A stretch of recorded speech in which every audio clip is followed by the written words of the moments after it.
merci. Je parlais d'astro. Avant ça, je vais raconter deux, trois bêtises, moi aussi, parce que quand même.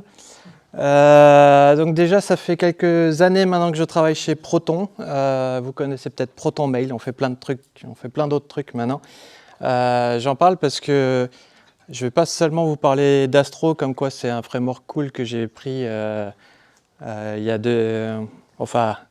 un soir pour faire un test. Ça fait 2 ans que je travaille dessus pour le mettre en prod chez Proton. Donc il y a une vraie...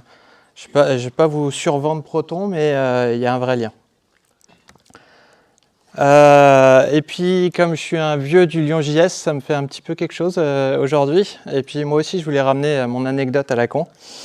J'ai pas beaucoup de photos parce que je sais pas prendre de photos, mais j'ai retrouvé ça. Donc 2016 non, hein. On remonte à 2011. 2011 les mecs. Le vrai créateur c'est Florian Traverse. Ça s'est pas annoncé sur Twitter, ça s'est annoncé sur Google+. Ok ? Ça impose un petit peu. On parlait de Node.js déjà à l'époque. C'était frais, hein, c'était très très frais. Et juste, ça c'est mon petit plaisir personnel, ça a été partagé sur Google+, avec Sweep at Archetype.js. C'était mon framework que j'ai créé il y a 15 ans. Évidemment, c'est mort et enterré, ne vous en servez pas, mais je pense que je peux dire, un jour dans ma vie, j'ai parlé d'Archetype.js dans une conf, et ça, c'est déjà pas mal. J'arrête de vous bassiner avec ça. Il y a un autre truc, en dehors d'avoir été au Lyon.js 1 il y a 15 ans, il y a un truc bizarre, c'est que je fais toujours du JS aujourd'hui. Et donc, je vais essayer de vous parler d'un vrai contenu. Et ce vrai contenu, c'est Astro. Donc, allez, je fais jamais ça, mais qui c'est qui en a déjà entendu parler? Ouais, donc on est dans un public de connaisseurs. C'est très bien. Je vais aller un peu vite sur l'intro vraiment générale. Mais jamais, je pouvais pas présenter Astro sans revenir au concept, au pourquoi. Et pour présenter le pourquoi, faut que j'explique ce que les autres font. Donc j'ai choisi Next, ça peut être Nuxt, ça peut être SvelteKit, ça peut être... Prenez ce que vous voulez, c'est à peu près toujours vrai. Et je vais vous bassiner un petit peu avec la séquence d'affichage de la première page, parce que ça c'est important. Vous faites une requête, vous n'avez rien. À ce moment-là, il est important, parce que c'est le moment où vous perdez des clients. Donc ce qu'on a fait en JavaScript, c'est qu'on a fait ce qu'on appelle le rendu côté serveur. On va faire le rendu de la page côté serveur. Vous avez une page HTML, une bonne vieille string qu'on vous sert, qui est statique, qui s'affiche tout de suite. Donc ça c'est cool. Vous avez du contenu à l'écran. C'est là que je n'ai pas tout détaillé parce que ça devient super chiant. En fait, on pourrait y passer des heures. Vous chargez le JavaScript, ça commence, vous avez le premier rendu du navigateur, etc. etc. Par contre, il y a un truc à bien comprendre, c'est que c'est fixe. Là, vous n'avez pas de JavaScript. Ensuite, vous allez charger le JavaScript. Et dans une application Next, dans une application React, vous allez charger le JavaScript, suffisamment de JavaScript pour charger le framework, tous les composants et tout ce qu'il faut pour pouvoir exécuter la page. Et ensuite, le must, c'est que vous devez exécuter votre framework React sur tous les composants pour rien, pour vérifier que ce que vous avez à l'écran, ça correspond bien à ce que lui, il aurait calculé. Et quand il voit que c'est bon, ben, il fait rien. Mais il la rend interactive. Et ça, c'est quand même plutôt pratique parce que là, vous pouvez commencer à utiliser votre appli. Ça, c'est bien. Il y a des centaines d'applications Next dans le monde qui fonctionnent avec ça. Ça fonctionne, hein, c'est pas le problème. Par contre, quand on commence à faire des sites marketing, comme ça a été mon rôle chez Proton pendant quelques temps, on découvre vite que Google, les perfs, Lighthouse, etc., ils calculent là. Ils ne calculent pas le premier rendu très vite. Ils calculent là. Et du coup, vous avez chargé pas mal de JavaScript, ça a pris un peu de temps. Vous avez des perfs qui sont pas si mal, mais parfois, vous avez chargé un peu beaucoup de JavaScript. Un truc qui est quand même bien avec cette stratégie, et je voulais pas être le mec qui montre que les côtés positifs d'Astro, le truc qui est bien, c'est que quand vous voulez faire naviguer, vous changez que ce qui est nécessaire. Alors, dans le monde merveilleux de Mickey, où vous pensez que vous avez déjà tout, c'est pas vrai, parce que vous allez chercher des composants JavaScript en plus, parce que aujourd'hui, on sait faire du splitting de chunks, de machin, vous allez chercher des composants en plus, vous allez chercher du contenu en plus, vous allez faire un peu des requêtes, mais vous mettez à jour que le nécessaire. Et c'est ça qui crée une navigation fluide et agréable. Le problème quand on fait proton.me, la page d'accueil de Proton, c'est que cette navigation, on s'en fout un peu, parce qu'en fait, c'est une deuxième page, elle est différente, elle est plus tard, Google, il s'en fout. Donc, cette navigation fluide, elle est bien, mais ça dépend des contextes. Du coup, Astro, ils ont dit mais si on faisait comme avant. Comme avant, c'était pas mal, comme avant. Comme avant, mais moderne quand même, parce que sinon c'est chiant. Donc dans Astro, vous avez le même début. Vous avez la rendu côté serveur, vous avez la page statique, tout pareil. Vous chargez le JavaScript, mais vous n'avez pas une grosse appli. Vous avez des petits morceaux. Vous pouvez dire, je veux que mon header il y ait du JavaScript parce que j'en ai besoin, mais mon menu, il n'y en a pas, donc pas besoin. On l'affiche et puis ça s'arrête. Et ça permet de charger beaucoup moins de JavaScript. Ça dépend comment vous vous y prenez. Vous pouvez charger autant de JavaScript qu'avant si vous vous y prenez mal, mais ça permet de faire des applications avec beaucoup moins de JavaScript. Après, Astro va gérer les mêmes problématiques que les autres frameworks. Il va faire l'hydratation, il va faire fonctionner le machin, et il va l'afficher, et ça va marcher.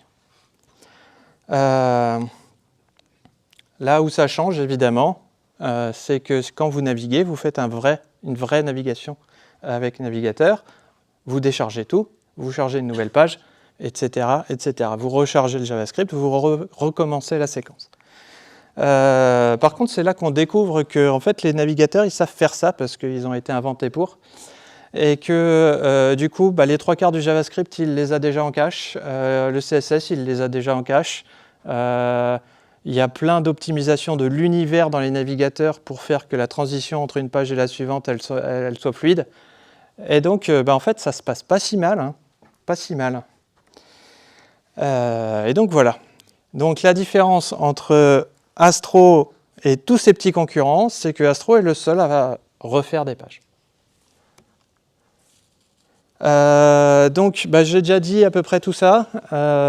Moins de JavaScript, moins d'hydratation, c'est important aussi parce que c'est du calcul. Mais vous changez de page à chaque fois. Moi, comme je suis développeur et que je passe mes jours depuis bien longtemps à faire des applications, j'aime bien savoir aussi qu'est-ce que ça a comme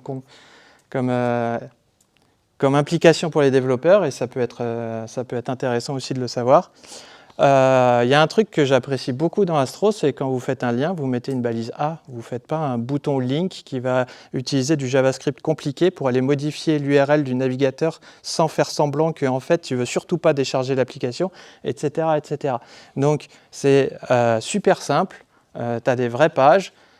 Quand tu charges une page, tu connais l'URL, et l'URL, elle ne va pas changer 4 fois pendant l'exécution de ton composant, parce que l'URL, elle est fixe. Pas mal de choses qui se simplifient grâce à ça, et ça, c'est plutôt cool. Et ça, on va le revoir, mais Astro, vous pouvez utiliser n'importe quel framework.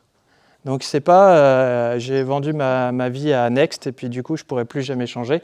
En fait, vous pouvez. Il y a un prix à payer quand même, tout n'est pas parfait dans ce bas monde. Vous avez un nouveau concept à apprendre, mais ça vraiment c'est pas le plus coûteux. Le plus coûteux qui est vraiment chiant, c'est que vous avez plein de petites applications JavaScript dans votre application, et quand vous voulez partager un contexte global par exemple, c'est là que les galères commencent. Alors les bases. Astro c'est vite. J'ai pas le temps de faire une conf sur Vite, il y en a qui l'ont fait. Alors pour les connaisseurs du monde JavaScript et qui ne connaîtraient pas bien Vite, c'est C'est un truc, c'est un bundler qui fait un peu comme Webpack, qui est plus moderne, qui vient de la communauté Vue, qui est super populaire à l'heure actuelle, et qui, moi, c'est peut-être ce qui est important pour Astro et ce qui pour moi a fait la différence avec Vite, c'est qu'il a vraiment été conçu pour servir aux frameworks, aux méta-frameworks type Next, même s'il ne s'en sert pas, type Svelte, etc., type Astro. Cette possibilité de construire des frameworks par-dessus pour faire du rendu côté serveur, etc., ça, c'était vraiment intéressant. Et c'est le contenu de la vidéo YouTube que je mets en lien si vous voulez retrouver les slides un jour peut-être. Donc voilà, tout ce que je dirais sur Vite, c'est que c'est construit sur deux sous-libs assez modernes, ESBuild et Rollup, qui ont des bonnes perfs, qui fonctionnent bien. Et le seul défaut que je lui trouve à Vite, c'est que c'est construit sur deux frameworks différents et que donc vous pouvez, et ça m'est arrivé parce que sinon c'est pas drôle, avoir un dev mode qui marche et un build mode qui marche pas. Ça arrive pas souvent, vous partez pas de... Voilà, mais ça peut arriver. Parce que pour de vrai, c'est pas le même truc. C'est pas... voilà, bref. J'en dis pas plus.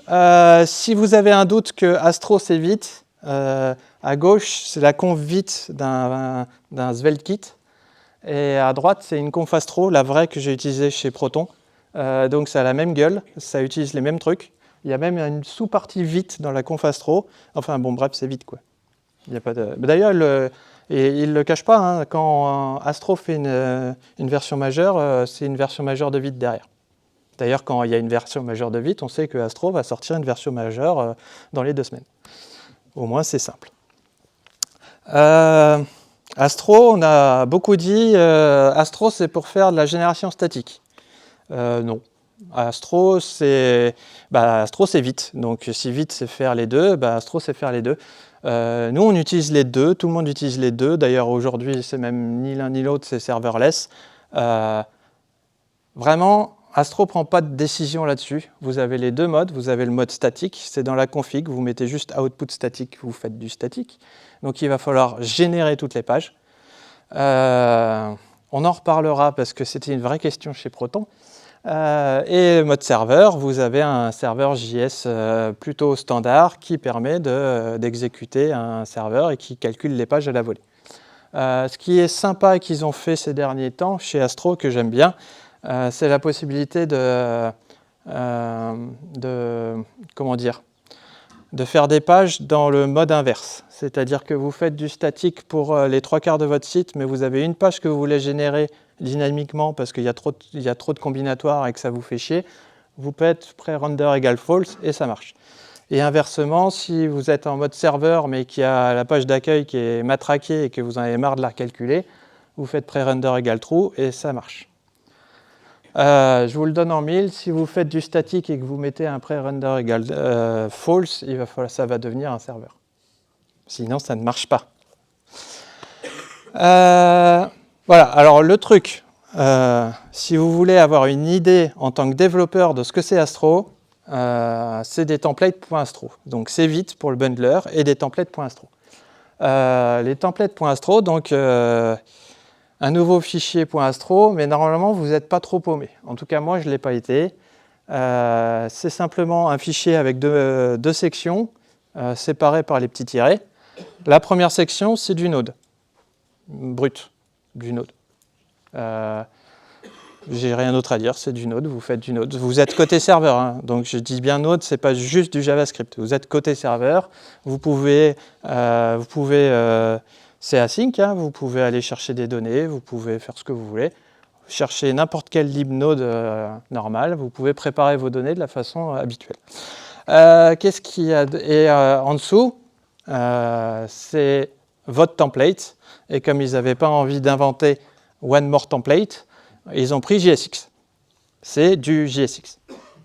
Voilà, c'est tout. Donc normalement, si vous connaissez un petit peu les bases des développements web, machin, JSX, Node, vous n'êtes pas perdu. Attention, parce que quand vous faites du JSX, vous pensez React, vous pensez client, vous avez l'impression d'être dans le client, et puis vous commencez à essayer de mettre un useState. Non, c'est du serveur, c'est un template serveur. Donc ça passe une fois, ça calcule du HTML, ça l'envoie au serveur, au client, et ça s'arrête là. On est bien d'accord. Et c'est là où ça... Mais c'est là, on va commencer la magie. Pour moi, c'est là où il y a la magie d'Astro, et c'est vraiment ça. C'est ce qu'ils appellent les Astro Islands. Dans la doc, c'est documenté comme ça. Je vous promets que la conf est simple, on la reverra plus tard. Vous pouvez importer un composant React et le dropper dans votre template serveur. Vous mettez votre composant React. Je vous assure, vous faites ça, ça marche. Votre composant React, il arrive dans votre page. C'est incroyable. Enfin, moi, c'est vraiment là où ça me fait plaisir. Par contre, il y a un truc à bien comprendre, c'est que, enfin, qu'il faut savoir en tout cas, c'est que si vous arrêtez là, vous êtes toujours sur un template serveur. Vous avez juste rendu votre composant React, généré du HTML, envoyé ça au client, et il a du HTML. Parfois, c'est ce que vous voulez, mais parfois, votre composant React, vous attendez à pouvoir cliquer dessus. Bah, c'est vachement dur à faire. Voilà. Vous faites ça, ça marche. En faisant ça, il a déclenché pour vous toute la plomberie pour faire un chunk du code client de votre composant React, l'envoyer au client, le charger, identifier le composant côté client, parce que déjà ça, c'est pas évident, l'hydrater avec votre composant client. Et ça marche aussi simple que ça. Et puis en plus, ce qui est rigolo, c'est qu'on continue à faire des trucs drôles, quoi. Bon, on utilise vraiment, honnêtement, j'ai utilisé un bon 80% de client load, mais on peut faire des trucs plus rigolos. Du genre, je veux le charger, ouais, mais pas tout de suite, parce que c'est pas très important. Oui, mais seulement quand je vais scroller dessus, parce que bon, c'est bas dans la page, tu vas pas m'emmerder avec tout ce JavaScript. Et le truc qui est pratiquement toujours une erreur, le client only, et ne sera pas calculé côté serveur, mais seulement côté client. C'est utile pour des trucs vraiment très front-end, machin, qu'on ne veut pas rendre côté serveur. Mais disons que j'ai beaucoup de collègues qui ont mis ça pour corriger le fait que le rendu côté serveur ne marchait pas, et c'est une grosse erreur. Ça fait des pages qui remuent, etc.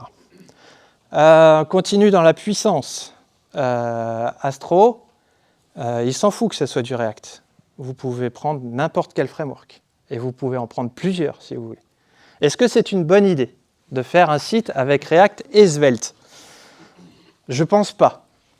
J'ai lu un article qui disait « Oui, on a fait tout le site en Svelte, mais on avait cet énorme éditeur de maps en React, ça nous a servi. » Je dis « Oui, ok, pourquoi pas. Si vous avez... vous avez forcément un framework principal, mais vous voulez dropper une feature qui n'existe que dans un autre framework, ça permet de vous libérer un truc. Par contre, évidemment, vous chargez le contexte des deux. Hein. Bon, Svelte, le contexte, il n'est pas très cher, mais React, disons que dans une appli Astro où tu vises les 10 kg de JavaScript, quand tu as React qui arrive à 50 kg, ça fait bien suer. Mais bon, c'est possible. Ouais. Alors pour ceux qui aiment bien le DOM, je voulais quand même vous montrer ce que c'est qu'un Astro Island en vrai, le résultat, quand vous faites votre composant React, là, comme ça, droppé dans un template Astro, ça fait un web component en fait, un web component qui s'appelle vraiment Astro Island. Et par contre, ce qu'il faut, et la petite histoire, évidemment, vous n'allez pas tout lire, mais la petite histoire, c'est qu'il va sérialiser toutes les props que vous envoyez, parce qu'il faut les envoyer, vous les avez générées côté serveur, il faut les envoyer côté client, ça ne va pas se faire par miracle. Donc il les sérialise, là vous les voyez, c'est un gros JSON. Ça m'a fait des blagues, hein. J'ai fait des pages qui pesaient 3 mégas parce que j'avais envoyé trop de données dans les props, mais ça se gère. Dernière étape de la transformation, oui, on peut communiquer d'un island à l'autre. On peut même communiquer d'un island React à un island Svelte. Faut s'armer d'une petite librairie en plus. Celle qui est recommandée, c'est NanoStore, mais parce qu'elle est petite et elle a des implémentations, des connecteurs pour tous les frameworks. Je pense que ça pourrait marcher avec d'autres. Mais vous voyez qu'avec ce petit exemple, je ne sais pas si vous avez le temps de le lire et de le comprendre, mais grosso modo, il y a un petit state NanoStore qui est créé en haut, un composant React qui va le changer et un composant Svelte qui va le consommer. Et tout ça, ça marche. Après, nous, on s'en est servi pour faire du React à un autre React, ça marche aussi. Mais pour avoir fait un proto avec, quand tu cliques sur un bouton React et que ton Svelte bouge, un petit sentiment de satisfaction quand même. Allez, quelques trucs un peu plus techniques sur comment marche Astro. Et il va falloir que je surveille l'heure. On est large. Ouais, donc pour la configuration, bon, vous droppez un composant React dans un template Astro, ça ne marche pas sorti de la boîte, il faut quand même mettre une intégration. Une intégration, il y en a plein qui existent par défaut. Il y en a aussi de la communauté. Je sais que celle qui n'apparaît pas, c'est Angular, par exemple, mais ça existe. Ça a été fait. Et en fait, comment ça marche une intégration? C'est un plugin Vite avec des hooks sur... c'est un plugin Astro qui lui-même est un plugin Vite avec des hooks sur le cycle de vie d'Astro. C'est un peu fastidieux à faire, mais ça se fait. Et puis surtout, la plupart du temps, c'est déjà fait. Et donc, pour la configuration, c'est ultra simple finalement. Là, je vous ai pris une partie de la doc, mais ce qu'on va faire la plupart du temps, c'est la deuxième version avec import astro/vue.js. Vous mettez dans le tableau des intégrations de votre config et ça s'arrête là. Vous avez chargé Vue, vous pouvez mettre un composant Vue dans votre template Astro, c'est tout. Alors après, ceux qui ont fait l'intégration Vue, eux, ils se sont pris un peu la tête. Mais nous, on n'a rien besoin de savoir de plus. Je crois que c'était en décembre. En décembre, ils ont sorti la V5 d'Astro et la feature majeure, je voulais en parler. Nous, on n'a pas eu le temps de s'en servir, ce qu'on a mis en prod avant. La feature majeure, c'est ils ont officialisé une couche de données, donc qui permet, avec une API officielle d'Astro, de dire où sont nos données, dans quel CMS, comment on les fetch. Ça peut être asynchrone. Comment on les type, il y a tout un schéma. Astro fonctionne beaucoup avec Zod. Et une fois que vous avez configuré ça joliment, vous pouvez aller dans vos pages et faire juste des get content, des trucs, c'est plutôt pratique. Donc je voulais en parler. Nous, on ne s'en est pas servi. On peut faire du Node simple. Vous fetchez vos données vous-même dans les pages. Mais maintenant, ils ont un petit peu organisé ça. Alors, ce qui nous fait peur, nous, un petit peu, parce que chez Proton, on vient de Gatsby et la vie était un peu dure. Et le modèle de données de Gatsby avec GraphQL, on a des plaies encore ouvertes. Du coup, ça associe un peu votre système de données à une techno. Et ça, on n'est pas tout à fait sûr qu'on en veut. Et puis, il y a plein d'autres trucs. Mais voilà, au bout d'un moment, ça allait être une liste de features infinie et ça allait vous saouler, donc j'ai arrêté. Mais voire trop, hein, pour être honnête, AstroDB, je crois qu'il n'y a pas grand monde qui soit convaincu que ce soit une grande idée. Mais il y a des trucs sympas, il y a des trucs qui sont sympas aujourd'hui, il y a des trucs qui seront peut-être sympas dans le futur. Donc les view transition, on en avait beaucoup parlé.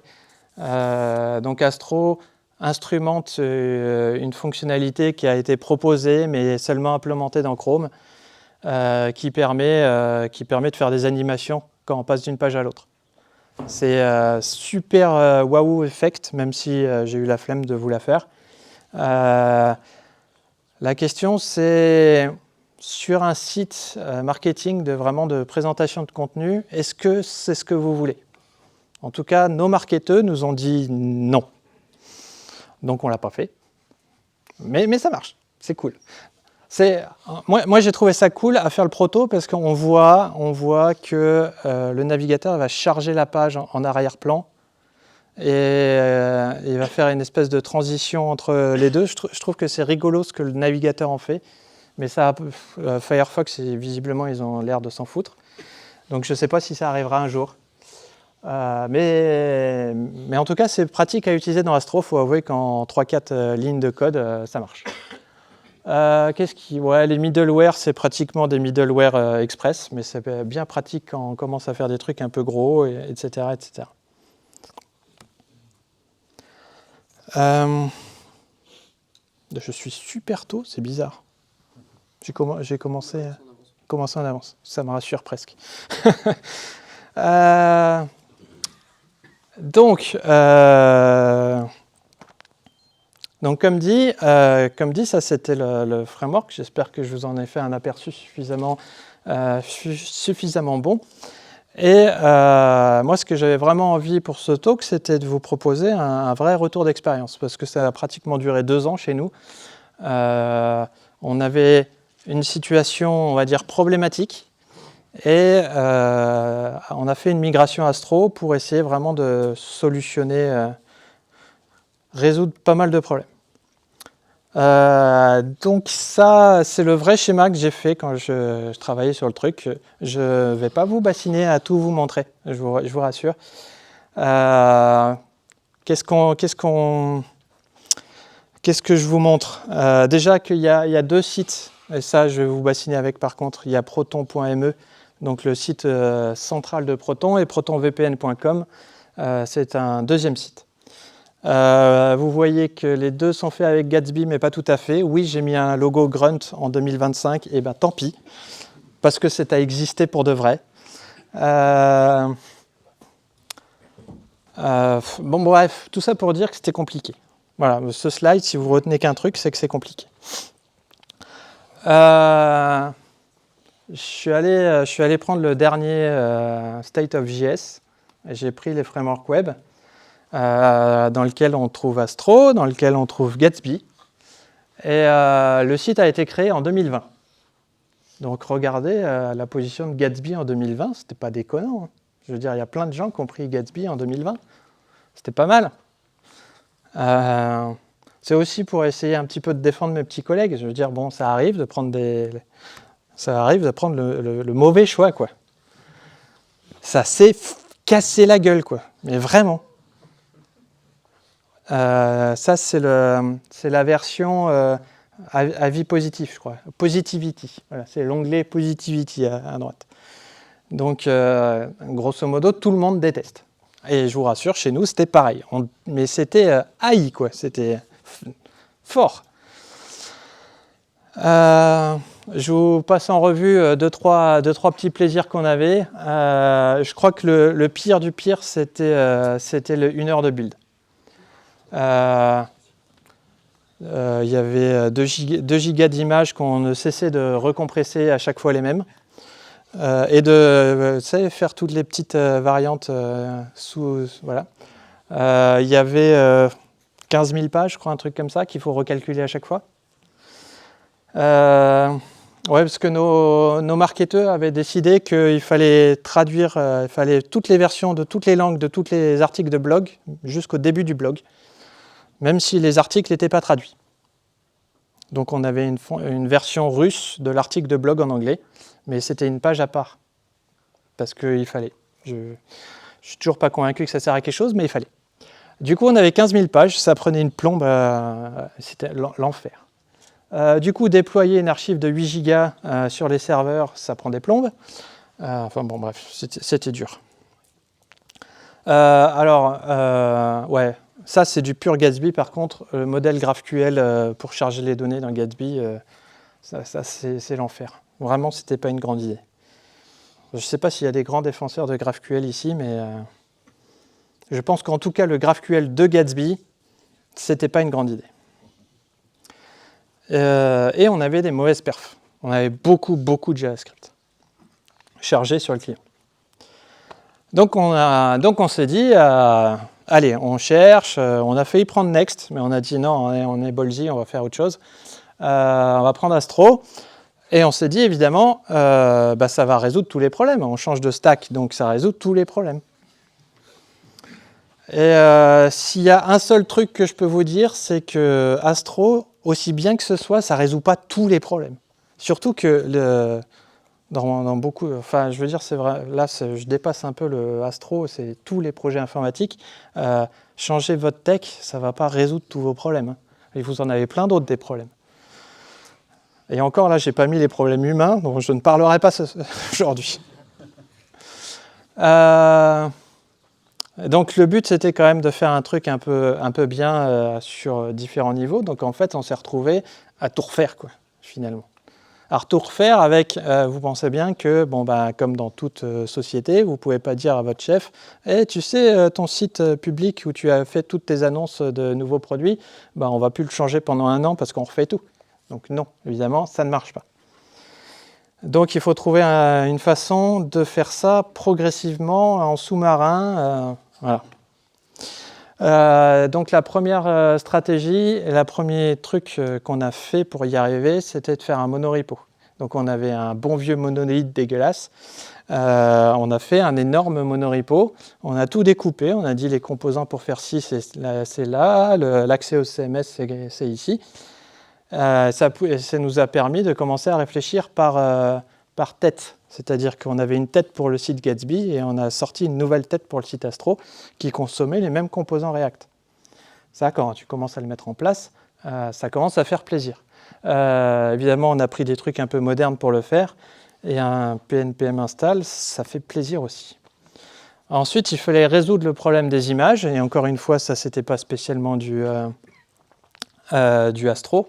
Même si Astro d'ailleurs a des propositions sur les images, mais en fait le problème c'est que quand on fait de la génération statique, et c'était de la génération statique à l'époque, alors oui vous vous dites « Ah ben non, l'image je l'ai déjà optimisée donc je ne vais pas le refaire, il suffit d'avoir du cache ». Ouais, il suffit d'avoir du cache.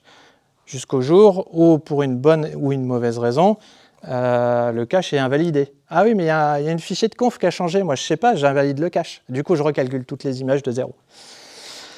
Je me suis battu pour que le cache Gatsby fonctionne. Franchement, j'y ai passé des jours. Au bout d'un moment, on a dit non, mais on arrête. On va dans le cloud. Hein. Les images, on les upload dans le cloud. Ils nous font tous nos petits découpages à la con qui nous pourrissent les serveurs. Mais arrêtez, quoi. C'était une des meilleures décisions qu'on a eues. Ça a divisé le build, les 1 heure de build, ça a pratiquement divisé par 2 rien qu'avec ça. Premier logo c'était Cloudinary, puis en fait c'était cher, du coup on est allé chez Cloudflare, mais fondamentalement c'est pour faire à peu près la même chose. C'est pareil aussi, on me dit ah ouais mais 2 gigas d'images c'est quoi à notre époque? Ouais c'est quoi à notre époque, mais c'est dans le Docker, c'est dans l'image Docker que vous déployez à tout le temps. Alors quand votre image Docker elle fait 4 gigas et qu'il faut les déplacer sur 15 serveurs, je vous assure que 2 gigas d'images qui ne servent à rien, bref. Bon, je vais revenir à Astro, mais encore un truc qui nous a changé la vie, pour de vrai, c'était que l'infra est passé à Kubernetes pendant ce temps. Et au lieu d'avoir des scripts où il fallait qu'un être humain intervienne pour déployer notre archive de 5 gigas, on changeait un numéro de version dans un repo Git et ça faisait un déploiement automatique en prod. Et une fois qu'on a goûté à ça, c'est difficile de revenir. Et dernière ligne, c'est le health check. Il m'a sauvé les fesses, mais une paire de fois, vous ne pouvez pas imaginer. Ah bah, j'ai essayé de démarrer le blog, mais il ne rend pas de page. Du coup, je ne l'ai pas mis en prod. Merci. Merci. Pour refaire du Astro, comme dit, l'idée c'était d'avoir des composants React que je pouvais mettre à la fois dans Astro et à la fois dans Gatsby. Donc ça c'est une grande idée. Alors je vous ai passé un petit peu la partie un composant qui doit à la fois compiler dans Webpack et dans Vite parce qu'ils ne sont pas toujours très potes. Mais sinon, il y avait les liens. Je vous avais dit, un truc qui change beaucoup dans Astro, c'est que vous avez des vrais liens. Vous n'avez plus des pseudo-liens avec un framework. Et c'était galère. Donc, je vous ai fait un extract un petit peu du cœur de comment on a fait. Et donc on avait un contexte nanostore tout en haut. Le use framework, c'est un contexte nanostore qui nous dit grosso modo comment on fait un lien. Et si on est dans Gatsby et qu'il y a besoin de faire un lien intelligent, on fait un lien intelligent. Et si on n'est pas dans Gatsby et qu'on est dans Astro, on fait un lien basique. Et avec ça, on pouvait faire des liens avec ce composant link. On pouvait faire des liens dans nos composants et s'en foutre de savoir si c'était du Gatsby ou du Astro, et ça marche. Et on avait nos composants qui marchaient dans les deux. Et ça, c'était cool. Donc un autre truc, c'est que qu'on a appris dans la douleur avec Gatsby et Astro, c'est que générer statiquement 15 000 pages, 20 000 pages, c'est une connerie. Voilà. Ça ne marche pas en fait, c'est trop long, ça ne se met pas à jour assez. Puis nous, on a les éditeurs, c'est-à-dire qu'il y a les éditeurs du blog qui disent « Ah, mais moi j'ai changé une virgule dans mon article de blog, il faut que ça soit en prod, et il faut que ça soit en prod demain, enfin tout de suite. » On dit « Ah ouais, mais nous, il faut qu'on build, ça prend 1 heure, et puis il faut qu'on mette en prod, il faut qu'on demande aux mecs qui nous le mettent en prod. » Non mais ça ne va plus en fait, ça ne va plus. Donc en fait, génération statique a des avantages, et là c'est limite. Voilà, c'était ce qu'on a conclu. On ne l'a pas complètement viré. Le site, la partie marketing, la partie pure marketing, les pages d'accueil qui doivent répondre à fond, elles sont toujours statiques. Il y a un autre problème aussi, c'est que, je ne sais pas si vous connaissez bien Proton, et je ne sais pas si c'est beaucoup plus que les autres, mais on se fait DDoS à peu près tous les jours. Les responsables de l'infra à la boîte, ils ont une vie pas toujours facile. Et donc le fait de savoir que la page d'accueil de Proton, quoi qu'il arrive, c'est du statique, ils peuvent le repop facilement et qu'on peut se faire matraquer dessus et ça marche quand même, c'est quand même rassurant. Parce que oui, autant je vous dis la génération statique, ça a ses limites, autant des nodes dynamiques face au client, c'est compliqué aussi. Et c'est pour ça que je vous ai mis ce schéma, vous n'allez pas pouvoir tout lire, c'est pas le problème. Mais la pile de briques là, c'est pour dire qu'on a fait 15 niveaux de cache pour réussir à survivre. Parce qu'il y a l'accès à WordPress qui est lent comme la mort, il y a accès à la mémoire, il y a machin, calculer les pages, calculer la même page encore et encore, ça ne sert à rien. Donc ouais, c'est chiant en fait, évidemment. Donc c'était juste pour dire que voilà, serveur dynamique, ça a ses avantages. Serveur statique, ça a ses avantages, il faut savoir lequel. Nous, ce qu'on a fait, c'est qu'on a décidé de découper. On a dit le marketing, c'est statique. Le blog, avec ses 15 000 pages et ses articles qui n'arrêtent pas de changer, on fait dynamique. On l'a payé, hein. C'est-à-dire qu'il y a eu 2 mois où ouais, mais la mise à jour, elle ne s'est pas mise à jour automatiquement, ou le cache, il n'est pas bon, ou machin, ou il est en train de faire un out of memory, puis tu te rends responsable d'une appli. Avant, en statique, on n'est pas responsable, enfin chez nous en tout cas, en statique, on n'est pas responsable de la prod. Et c'est l'infra qui dit si le Apache il tourne ou pas. Nous, on met juste des fichiers HTML dessus. Là, on devient responsable de la prod, ils peuvent nous appeler la nuit. C'est pas le même poids non plus. Hein. Bon, bref, ça coûte. Mais on l'a fait. Et on est content parce que, purée, ils publient un article de prod, on ne veut plus le savoir, quoi. Il n'y a plus à déployer un site. On a toute une partie article de support, et en fait, ça fonctionne comme un blog. Du coup, on a fait comme un blog. Puis après, il a fallu faire le vrai site. Le vrai site, on a choisi donc de refaire du statique. On a pris un plaisir immense à dégager toute la partie GraphQL de Gatsby et le refaire en pure Node. C'était tellement bien. Et alors, comme le site est configuré dans un CMS, en fait, on fait des couches, des slices, qu'on appelle des slices, des morceaux de site. Chaque morceau de site est configuré dans le CMS. Et on a décrété, ça sera notre brique de base pour faire des Astro Island. Donc chaque couche sur le site, c'est une Astro Island. Et chaque couche de chaque type peut soit charger le JavaScript, soit pas charger le JavaScript. Au milieu de tout ça, parce que sinon c'est pas drôle, on a changé de CMS aussi. Ça n'a rien à voir avec Astro, c'est juste que c'était le foutoir. Et c'est juste un petit retour d'expérience aussi que quand vous changez une tech, imaginez que des chefs peuvent venir et vous foutre dans la merde à changer d'autres trucs en même temps. Avec, vous savez, avec le vrai truc à base de « Ah ouais, non mais on n'a plus de contrat au 31 décembre, hein, c'est pas une blague, hein, si vous ne changez pas, on est foutu. » Ok, sympa, très bien. Mais on y est arrivé, donc c'est en prod. Les 2 sites qui sont là sont en prod, sont en full Astro, composant React, avec Strapi, avec Vite, avec les images, etc. Et je vous assure que la vie de l'équipe n'est plus la même. Ça c'est peut-être la référence à la nouvelle architecture qui est quand même un petit peu plus sympathique. On a tout, en fait, en bas, quand c'était tout morcelé, on a tout centralisé dans un monorepo. Et en haut, quand c'était tout centralisé, on a tout morcelé. En quelque sorte, c'est ça qui s'est passé. Pourquoi on l'a fait? Enfin, pourquoi on l'a fait? Notre vraie motivation de développeur, c'était de fournir un meilleur service à nos éditeurs et surtout avoir la vie plus facile. Mais ce que nos chefs voulaient, c'était des meilleurs perfs. Donc ouais, on a des meilleurs perfs.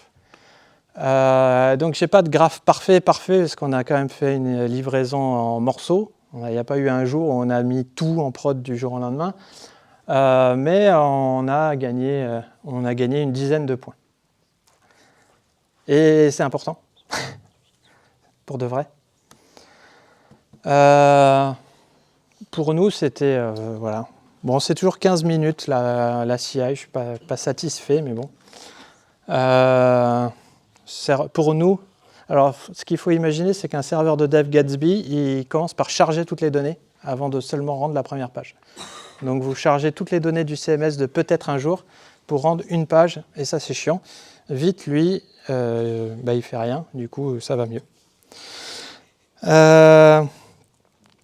Donc les articles de blog, vu que c'est du dynamique, ça arrive en... Le 1 minute, c'est juste le temps du cache. Et un site marketing, c'est quand même un process de publication, une génération de sites, mais avec une CI à 15 minutes et un déploiement Kubernetes automatique, ça va quand même drôlement plus vite. Je suis presque à la fin, mais il y a un truc où on n'est pas satisfait, et voilà. J'ai changé d'équipe, donc je pense que je ne serai jamais satisfait. Donc ça, c'est un slice de notre site. Le bouton, là, en fonction du CMS, on peut dire c'est un bouton pour télécharger l'application Drive. On peut.